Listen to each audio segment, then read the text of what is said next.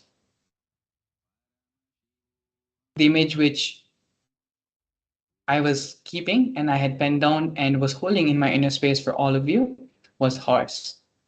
Those of you who have been able to successfully manifest this power, congratulations to all of you for successfully being able to manifest one more of the powers of Paramashiva. Over this past 1.5 hours to 2 hours of segment, we have manifested 2 to 3 powers, different powers till now. Swamiji says when you manifest these powers, not just during the power manifestation segment, but as a part of your daily regular life, whatever you're doing in your life, if you're talking to someone, talking to a client, talking to your business partner, or someone who you know, just try in a very playful way. Try to see through your third eye and convey what the person is trying to convey even before they utter it in their own words. If you have manifested the power of third eye reading, then try to see what is behind a certain wall when you're about to take a turn, what may be the wordings on the next building. Just like how we continuously use our phones, our devices for different purposes. Phones no longer serve the single purpose of calling or communication anymore. It serves a variety of different purposes which we use on an everyday basis. Our third eye, our inner space, these powers of Paramashiva are just more devices, more tools in our toolkit, which we can use on a daily basis.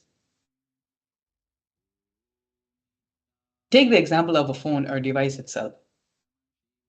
While these features are available to call and send text messages, now you can do a wide variety of things with the device now, with the phone now. The same way is the third eye. Know that you have been able to communicate with your third eye. Swamiji is able to manifest through you. You are able to have Swamiji express through your being as many times as possible, as much as possible through your daily life. Try to manifest these powers again and again and again in a very simple, playful way. More and more you will start realizing, you'll start seeing, you yourself will be surprised how much of Paramashivoham, the Paramashivatva Tanmay will start expressing in you. That this will start. Paramashiva, Swamiji, Nithyananda Paramashivam will no more be a mantra which you're chanting, but it will be a way of life for you. It will be your experience. It is this experience Swamiji gives to all of us during the Paramashivam program. The program is from February 9th to March 1st, and throughout the 21 days of this program, Swamiji is continuously going to be initiating through various methods, various processes, Bhava Samadhi Darshans, 21 whole days with the Supreme Pandava of Hinduism, to give us this one experience, to bolt this experience inside all of our beings, that we and Paramashiva are one. We and Swamiji are one. And so to register for the program, for the Paramashivam program, the link is being projected below, as well as the QR code where you can scan and sign up for the Paramashivam program.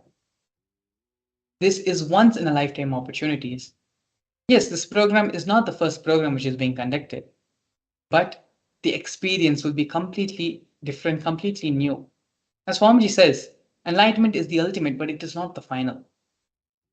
Same way, Swamiji is expressing more and more dimensions of Mahakailasa, more and more dimensions of Paramashiva through each and every new program, bringing different experiences to people, bringing different aspects, and sharing with all of us different dimensions of Hinduism. So don't miss out on this Shivratri Mahaparamashiva. And so with this now, we'll be having a short break, after which we'll be continuing the next segment of today's program. Thank you for staying tuned. We'll be back with you after a short break. Since the beginning of time and space, Bhagavan Paramashiva, the all-powerful, all-pervasive, and all-knowing ultimate superconscious existence, revealed in the Vedas and Agamas, the source scriptures of Hinduism, the truths about himself and the manifested universe and its multidimensional and simultaneously existing dimensions and worlds, also known as parallel universes or vertical time zones.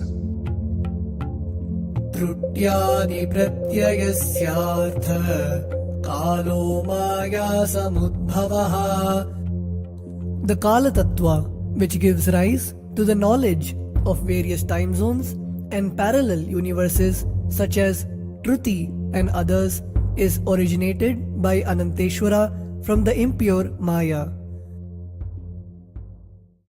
Bhagavan Paramashiva mentions that as we experience the various higher states of consciousness, we simultaneously experience the various time zones associated with them.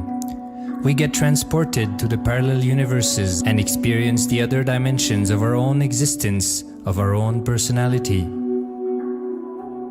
Listen, Subarloka is all about stable bliss, absolute health and stable bliss. Maharloka is all about the highest peak possibilities. Jana Loka is the place where you can exist in multiple bodies at a time. You experience oneness as the super reality. Is that last struggle you go through. Sometimes you know you are Paramashiva, sometimes you just slip off, but again you say, I am Paramashiva. That space is the Tapoloka, an absolute surrender. Whether I am remembering, I am manifesting Paramashivatva, or I am deluded, I surrender both to Paramashiva. When you take that decision, you are lifted to Brahmaloka. You move to the Brahmaloka. The deep surrender lifts you to Brahmaloka. Then from there, you move to Parandama, Vaikunta, and Kailasa, then Mahakailasa itself. The key to unlock these parallel universes is hidden in the spine of the human body. Human beings, only human beings on this planet Earth are empowered, hardwired, capable of migrating to parallel universe. Understand?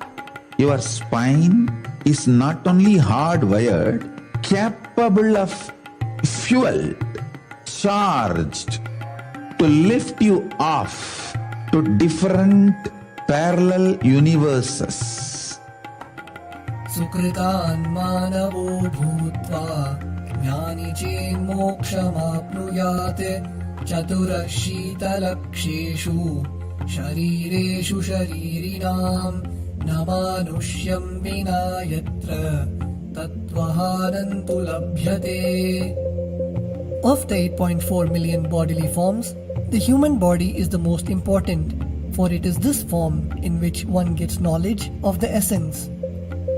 This knowledge of essence cannot be attained in any other form other than human. The possibility you have need to be told to you. Understand? Even though animals have spine, because the majority of the time they spend horizontally, the spine is not capable of getting fuel with a subtle fuel called ojas. The ojas need to be filled. Since the beginning of time and space, Bhagavan Paramashiva, the all-powerful, all-pervasive, and all-knowing ultimate superconscious existence, revealed in the Vedas and Agamas, the source scriptures of Hinduism, the truths about himself and the manifested universe and its multidimensional and simultaneously existing dimensions and worlds, also known as parallel universes or vertical time zones. Trutyani pratyayasya kalo maya bhavaha. The Kala Tattva, which gives rise to the knowledge of various time zones and parallel universes such as Shruti and others, is originated by Ananteshwara from the impure Maya. Bhagavan Paramashiva mentions that as we experience the various higher states of consciousness, we simultaneously experience the various time zones associated with them. We get transported to the parallel universes and experience the other dimensions of our own existence, of our own personality. Listen. Subarloka is all about stable bliss, absolute health and stable bliss. Maharloka is all about the highest peak possibilities. Jana Loka is the place where you can exist in multiple bodies at a time. You experience oneness as the super reality. Tapaloka is that last struggle you go through.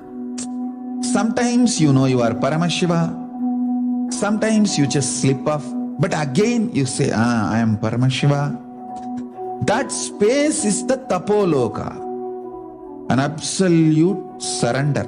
Whether I am remembering, I am manifesting Paramashivatva, or I am deluded, surrender both to Paramashiva. When you take that decision, you are lifted to Brahmaloka. You move to the Brahmaloka. The deep surrender lifts you to Brahmaloka. Then from there you move to Parandama, Vaikunta, and Kailasa, then Mahakailasa itself. The key to unlock these parallel universes is hidden in the spine of the human body. Human beings, only human beings on this planet Earth are empowered, hardwired, capable of migrating to parallel universe. Understand? Your spine is not only hardwired, capable of fuel, charged to lift you off to different parallel universes. Sukritan manavo bhutva jnani chen mokshamapnuyate chaturashita-laksheshu sharireshu sharirinam namanushyam vina yatra tattvahanantu labhyate. Of the 8.4 million bodily forms, the human body is the most important, for it is this form in which one gets knowledge of the essence. This knowledge of essence cannot be attained in any other form other than human. The possibility you have need to be told to you.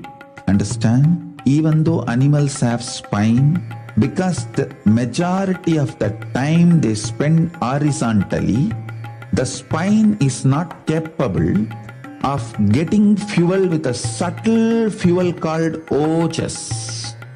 The ojas need to be filled in your spine, and the kundalini need to be ignited for you to reach parallel universe and different vertical time zone spaces. When our state of consciousness is raised, we start experiencing these higher lokas, allowing the various possibilities and powers available in these universes to start expressing in our own human body. Recently, scientists have discovered that the human body, particularly in the brain, naturally produces light in the form of biophotons, and that when our state of consciousness is lifted, the brain moves from producing a normal 20 photons of light per centimeter square per second to more than 100,000 photons of light per second. That shows us that as we start to experience higher and higher states of consciousness, we start to produce huge amount of light, which is directly proportional and translatable to the amount of possibilities and powers that start to manifest on this plane as well as the freedom from pains and sufferings experienced by beings in lower states of consciousness. These higher lokas gives you various possibilities, powers. For example, imagine, visualize you going to a different country where the electronic gadgets are easily, freely available. So naturally, everything you can gain through the electronic gadgets will be available to you freely. Same way, Kamadhenu, Karpaga Vriksha, Parijata, all these are like different gadgets, possibilities available in different lokas. Please understand, a permanent, irreversible power manifestation from the upper lokas is possible. Once these possibilities and powers start to express in the human body on the Bhuloka, our present plane, we reach a point of no return, where the cognitive shift which happens in us about who we are and what is the reality hidden behind this perceivable world frees us from the deluded ideas we have about ourselves and the life in the cosmos.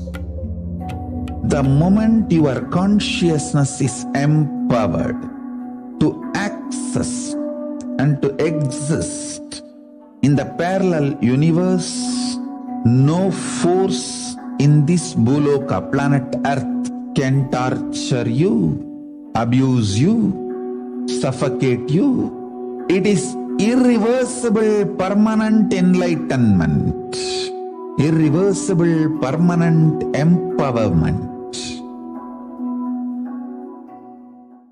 In the source scriptures of Hinduism, the Vedas and Agamas, Bhagavan Paramashiva reveals about the importance of being initiated by a guru who is fit of giving initiation for us to raise into the various states of consciousness and experience the higher time zones.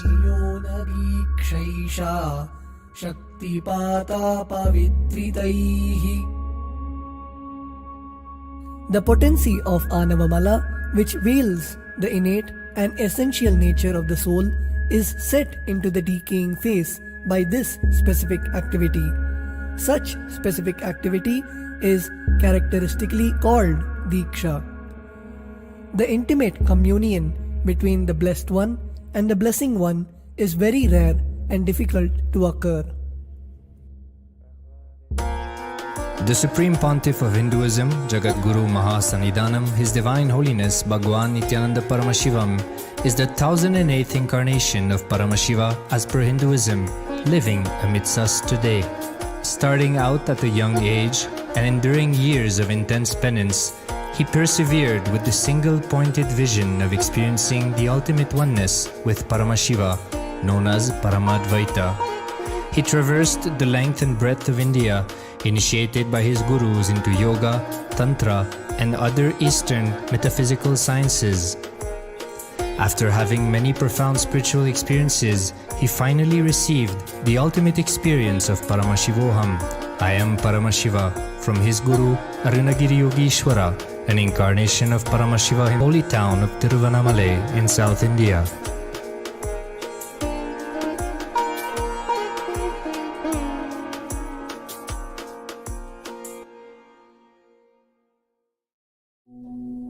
The brain is the body's most complex organ, containing more than 100 billion neurons, each of them in chemical and electrical conversation with up to 10,000 other neurons. Its sheer capacity to process the various happenings of life is astonishing. The scientific studies on the Supreme Pontiff of Hinduism's brain remarkably shows that the complexity presents no difficulty for the Supreme Pontiff of Hinduism in managing his brain's activity. The Supreme Pontiff of Hinduism's capacity to control his brain is very fluid. He can easily shift his brain function and alter his brain waves, allowing the travel into various time zones possible and effortless.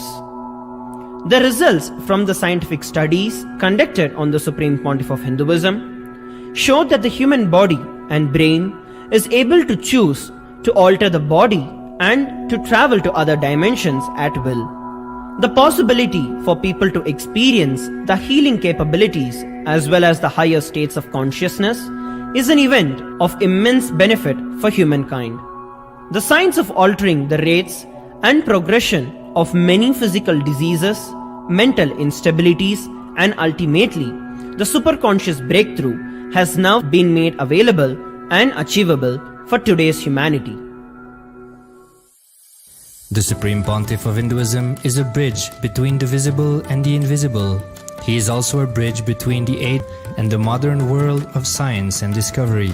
As brain research continues on a widespread basis, and as we appropriately bring the phenomena of mysticism into the realm of science for further study, we are taking strides on the path of physical and mental health as well as superconsciousness. I'm going to empower, enlighten each and every one of you with the fuel and energy of the parallel universe. It can make you tireless forever and just kill the boredom once and for all. Now you may experience levitation.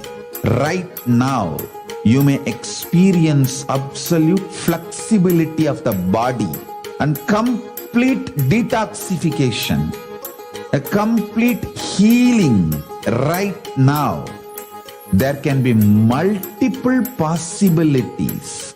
I'll infuse this intense supernal effulgence DNA, Tejas, Ojas, Kundalini Shakti into your spine to consciously lift you to Mahakailasa.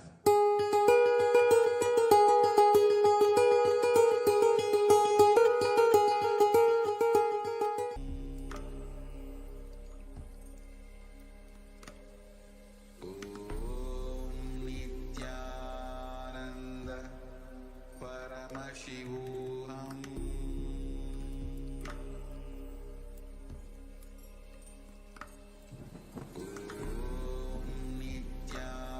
Nithyananda Paramashivam.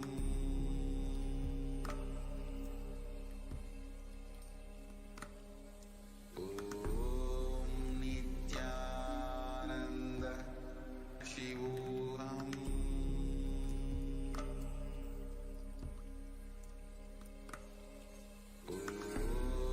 Nithyananda Paramashivam. Nithyanandam Paramashivam Kevalam Jnanam Gandhatitam Tattvasyadilaksham Ekam Nityam Vimalamachalam Sarvadi Sakshibhutam Bhavatitam Trivarantam Namami. Nithyanandam all. I welcome all the viewers and participants joining with us from 175 countries for this most divine Bhava Samadhi Darshan of Bhagavan Nithyananda Paramashivam Murthy, manifesting through the Nijavatara, the Supreme Pontiff of Hinduism, Bhagavan Nithyananda Paramashivam. It's been a month and more where all of us are experiencing such extraordinary darshans manifesting through the Nijavatara, just simply causing our realities. Whatever we want to manifest in this life, the avatar has come down, the avatar has descended, gracing us all with this extraordinary darshans, raising our Kundalini Shakti and helping us to manifest our realities. Avatar has simply happened to fulfill our realities, to fulfill our goals and dimensions in life. There is a beautiful story in the life of Bhagavan Ramakrishna, where he shares a story. One of his disciples asks, who is an incarnation? Bhagavan Sri Ramakrishna says, there is a village and man is walking and he encounters a huge compound wall. So he starts climbing up. And to his surprise, to the other side of the compound wall, there he finds a huge, beautiful garden. Something she has not even imagined. It was of extraordinary beauty. Then he just felt happy. He continued his journey. Then the second man comes. He comes with a friend. He also encounters this compound wall. Then he thought, okay, let me just climb up and see. And he climbs up and he sees exactly the same huge compound wall. And this time, this man decided for some reason that he can't just hold to this extraordinary experience. He needs to share with people. So the one who was right next to him, he asked that person to climb up, and he would show the entire compound wall. So he actually showed the whole compound wall. Then this friend became so grateful and thankful for what he has seen. Now, he just doesn't want to keep it to himself. He wants to shout and call the whole village to see what they have manifested. So in this story, the third person who shouted to the whole world, whole village, to come and see and experience this bliss, he is the incarnation. Incarnation is the one who has manifested the entire cosmos in his body. And this manifestation of the macrocosm in his body, with a sole determination that the reflection of his microcosmic body falls on all the human beings, for us to have that glimpse of what it means to be that superconscious mutant. What is it that really means when you declare yourself as a superconscious mutant? There is no more self-doubt, no more self-hatred, no more anything. It is only Paramashiva. You don't exist. It is only Paramashiva that you exist is the key that all of us must learn, cognize, and live it for us to cross this Maya, for us to break this Maya. So I request all the participants to take this moment to where all of us are getting ready, getting prepared for Samadhi Darshan, manifesting through the Nijavatara, the supreme point of Hinduism, Bhagavan, Nithyananda Paramashivam. Let us all prepare ourselves to this moment. Let us really prepare ourselves to this moment where we can literally see our reflections. Our own reflections are getting manifested in multiple places. Just with your understanding, just with your decision to understand, you will see huge possibilities starts opening up within you. So, with that introduction, let us enter into the Bhava Samadhi Darshan. In Bhava Samadhi Darshan, the consciousness of the avatar is mirror neuroned into the individual consciousness. So when I take the darshan of Swamiji, who is radiating the superconscious frequency, just with that glimpse of me seeing Swamiji, exact mapping starts happening in my wire. My wire starts responding. My wiring in the brain starts responding.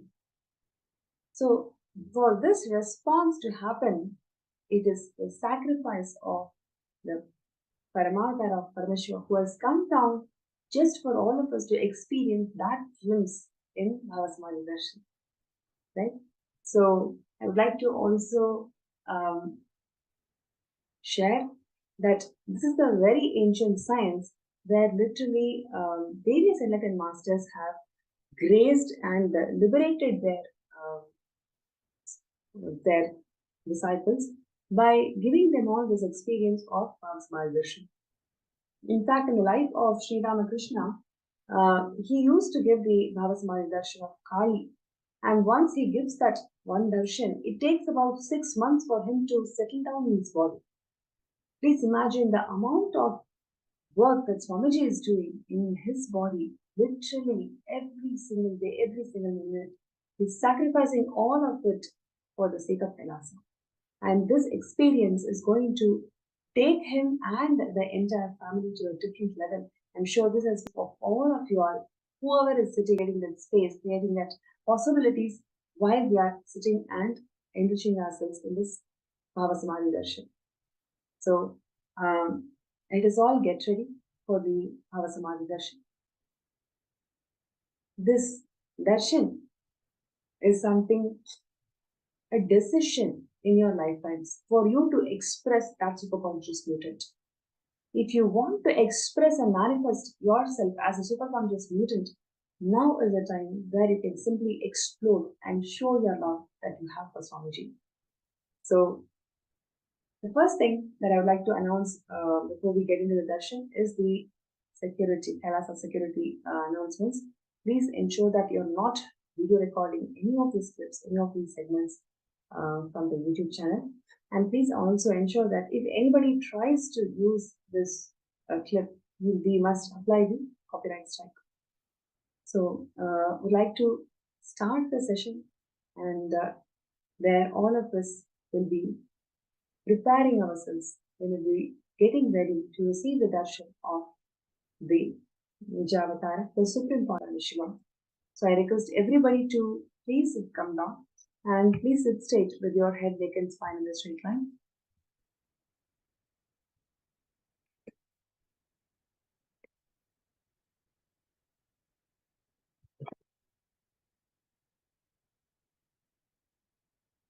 Yes, let us all connect with Swamiji, the Guru who has descended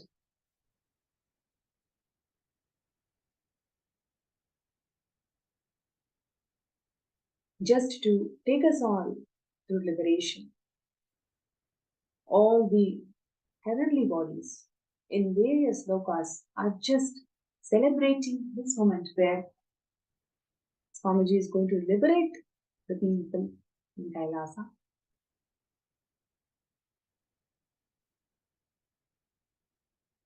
Yes. Now let us get ready. With your head, neck and spine in the straight line, please close your eyes.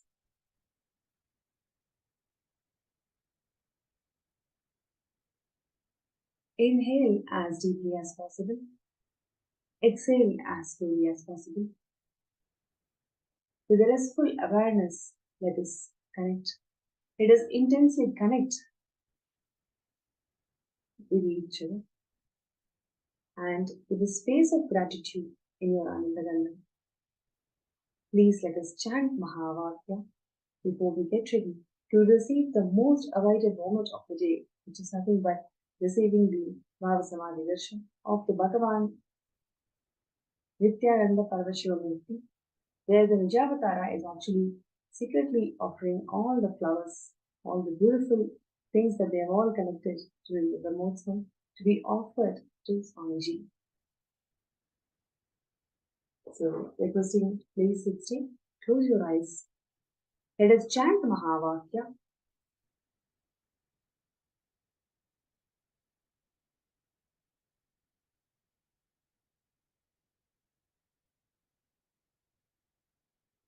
Please sit straight.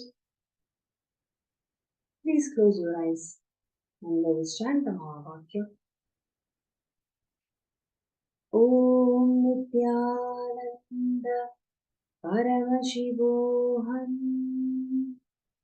Om Nithyananda Paramashivam.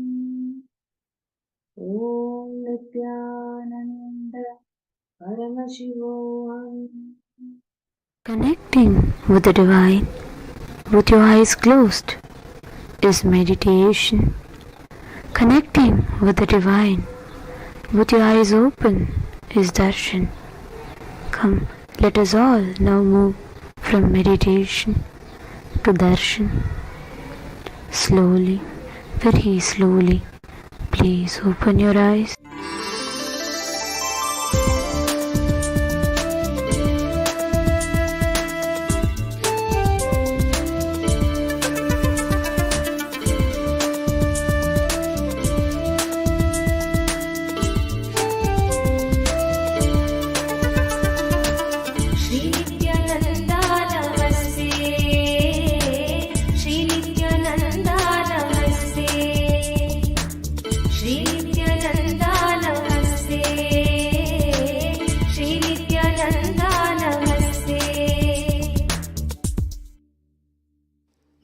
गलद्दानगण्डं मिलद्भृङ्गषण्डं चलच्चारुशुण्डं जगत्प्राणशौण्डं कलद्दन्तकाण्डं विपद्भङ्गचण्डं शिवप्रेमपिण्डं भजे वक्रतुण्डं श्रीनित्यानन्दानमस्ते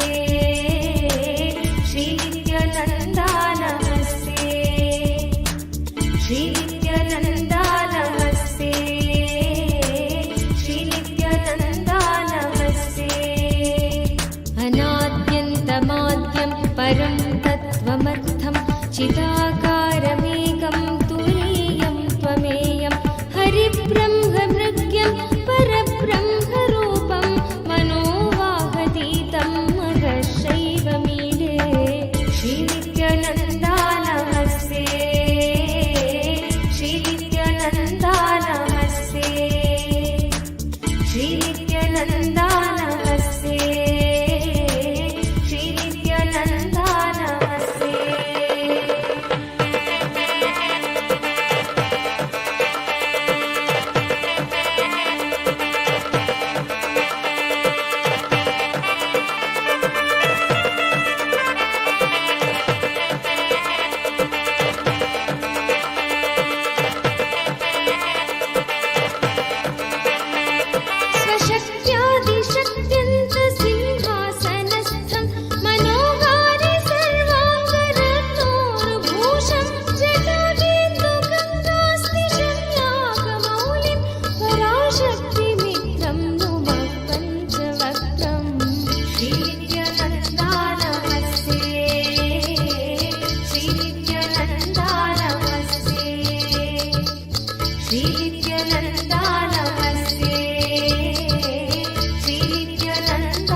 प्रभाषोणमद्धं मरुत्वन्मणिश्रीमहश्याममर्धं गुणस्यूतमेतत्त्वपुष्यैवमन्त स्मरामि स्मरापत्तिसम्पत्तिहेतुं श्रीनित्यानन्दानमस्ते श्रीनित्यानन्दानमस्ते श्रीनित्यानन्दानमस्ते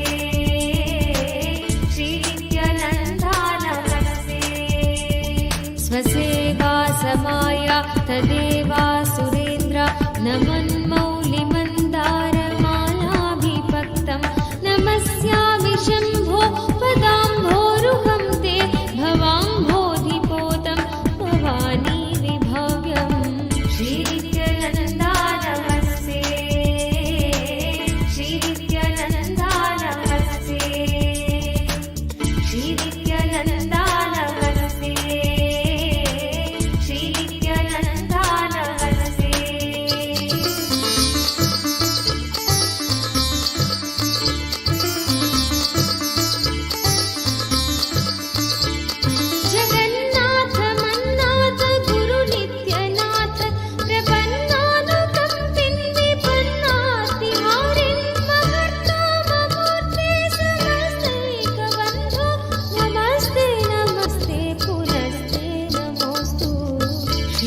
त्वदन्यशरण्य प्रपन्नस्य नेति प्रसीद स्मरन्नेव गम्यास्तु दैन्यं न चेत्ते भवेद्भक्त वात्सल्यहानिस्ततो मे दयालो सदा सन्निधेहि। श्रीनित्यानन्दा नमस्ते, श्रीनित्यानन्दा नमस्ते, श्रीनित्यानन्दा नमस्ते, श्रीनित्यानन्दा नमस्ते।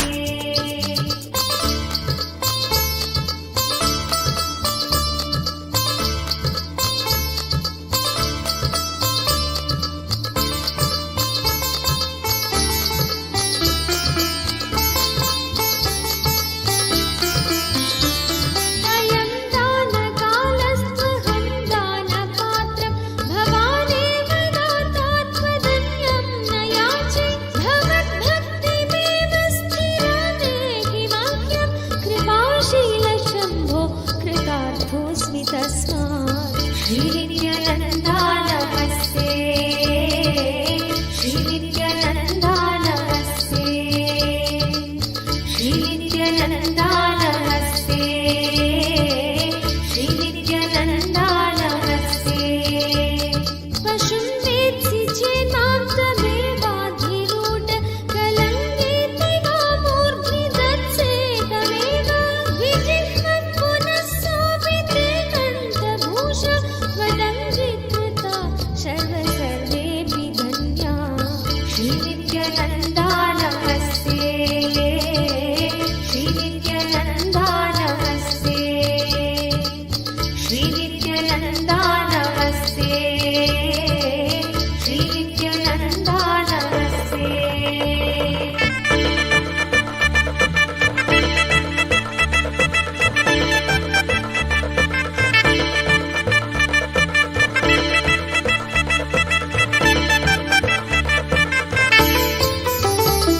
न शक्नोमि कर्तुं परद्रोहलेशं कथं प्रीयसे त्वं न जाने गिरीश। तथा हि प्रसन्नोऽसि कस्यापि कान्ता सुतद्रोहिणो वा पितृद्रोहिणो वा। श्रीनित्यानन्दा नमस्ते, श्रीनित्यानन्दा नमस्ते, श्रीनित्यानन्दा नमस्ते, श्रीनित्यानन्दा नमस्ते। स्तुतिं ध्यानमर्चां यथा वाद्विधातुं भजन्नप्यजानन्न केशावलम्बे वसन्तं सुतं प्रातुमग्रे मृखण्डोर्यमप्राणनिर्वापणं त्वत्पदाब्जम्। श्रीनित्यानन्दा नमस्ते, श्रीनित्यानन्दा नमस्ते, श्रीनित्यानन्दा नमस्ते, श्रीनित्यानन्दा नमस्ते।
पदेद्रक्षयत्र क्षणं स्मा च लक्ष्मी स्वयं तं वृणाते किरीटस्फुरच्चामर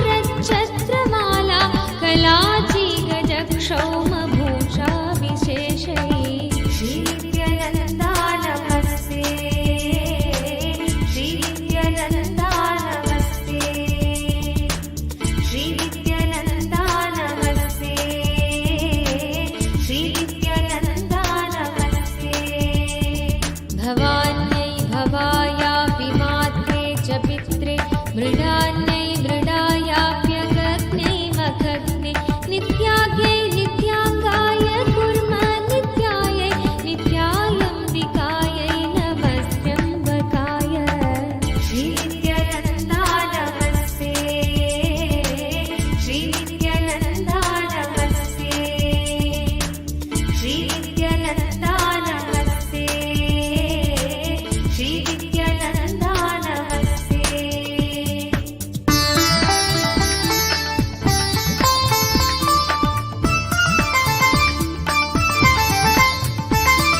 भवद्गौरवं मल्लगोत्रं विदित्वा प्रभो रक्षकारुण्यदृष्ट्यानुगम्मां नित्यात्मानुभावस्तु तावक्षमोऽहं स्वशक्त्या कृतं मे परागं क्षमस्व श्रीनित्यानन्दा नमस्ते श्रीनित्यानन्दा नमस्ते श्रीनित्यानन्दा नमस्ते श्रीनित्यानन्दा नमस्ते यदा कर्णरन्ध्रं व्रजेत् कालवाग विषत्कण्ठघण्टाघणात्तारनादं वृषाधीशमारुह्य दैवोपवाक्यं तदा वत्समाभिरिति श्रीनित्यानन्दा नमस्ते श्रीनित्यानन्दा नमस्ते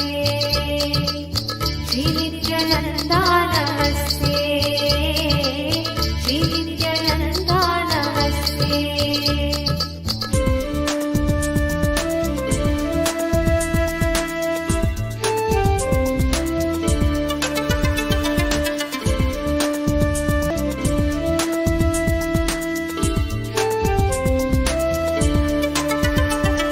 यदा दारुणा भाषणा भीषणामि भविष्यन्त्युपान्ते कृतान्तस्य दूता वदामन्मनस्त्वत्पदाम्भोरुहस्थं कथं निश्चलं स्यान्नमस्तेऽस्तु शम्भो श्रीनित्यानन्दा नमस्ते श्रीनित्यानन्दा नमस्ते श्रीनित्यानन्दा नमस्ते श्रीनित्यानन्दा नमस्ते यदा दुर्निवारव्यथोऽहं शयानो लुठन्निःश्वसन्निःसृता व्यक्तवाणी तदा जग्नुकन्या जलालं कृतं ते जटामण्डलं मन्मनो मन्दिरं स्यात् श्रीनित्यानन्दा नमस्ते श्रीनित्यानन्दा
करारे वपुस्ते नमस्ते स्वर्गनन्दा नमस्ते श्रीनित्यानन्दा नमस्ते श्रीनित्यानन्दा नमस्ते श्रीनित्यानन्दा नमस्ते यदा पारमच्छायमस्थानमद्भिर्जनैर्वा विहीनं गमिष्यामि मार्गं तदा तं निरुन्धन् कृतान्तस्य मार्ग नित्यानन्दमह्यं मनोज्ञं प्रयच्छ श्रीनित्यानन्दा नमस्ते श्रीनित्यानन्दा नमस्ते श्रीनित्यानन्दा नमस्ते श्रीनित्यानन्दा नमस्ते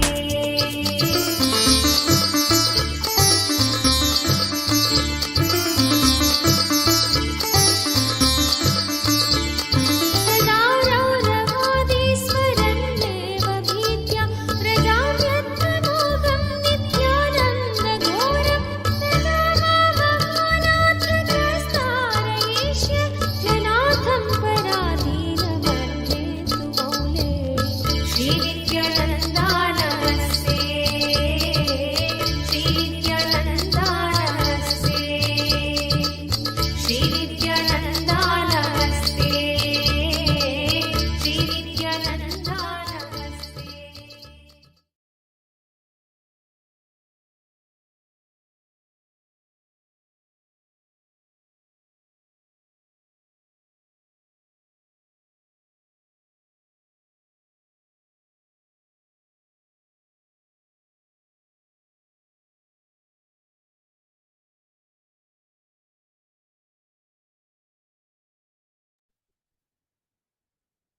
There's an extremely beautiful darshan of Swamiji that all of us just had. So beautiful to meet Swamiji. This is calm and it's like literally Swamiji is installing himself into our body. So today all of us are blessed with this darshan. and Swamiji manifested and blessed to every one of us. This Bhava Samadhi Darshan is a very, very, very powerful process for each of us to fulfill every individual, whether it is the desire that we have or experiencing the higher states of consciousness. Now, this beautiful space of oneness that we all experienced during Bhava Samadhi Darshan, the best way to relish this, the best way to settle this experience inside of us is by manifesting powers. So it is time for all of us now take a quick few minutes and enter into power manifestation. And all the viewers that joined us live on Facebook and YouTube that are watching us live right now, every day we are going to be receiving such powerful darshans of Swamiji.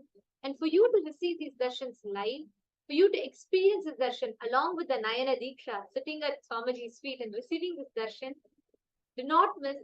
Sign up for Mahaparamashivam and attend. And everyone that is watching us on YouTube and Facebook, and all the participants that are there with us on the 5th of February, marking the auspicious Thaipusam celebrations, we are going to be having the Bhava Samadhi Darshan of Shanmukha Subramanya, the 6 faces of Subramanya, and we are going to be having the live Bhava Samadhi Darshan with Swamiji. So do not miss. Share it with your friends, family members, invite all of them so they all can also join in experiencing this blissful darshan. So join and do not forget. And we thank all the participants that joined us live on YouTube and Facebook. And we welcome every one of you to join us all back again in the further darshans. And do not forget to sign up to experience the darshan live in the season and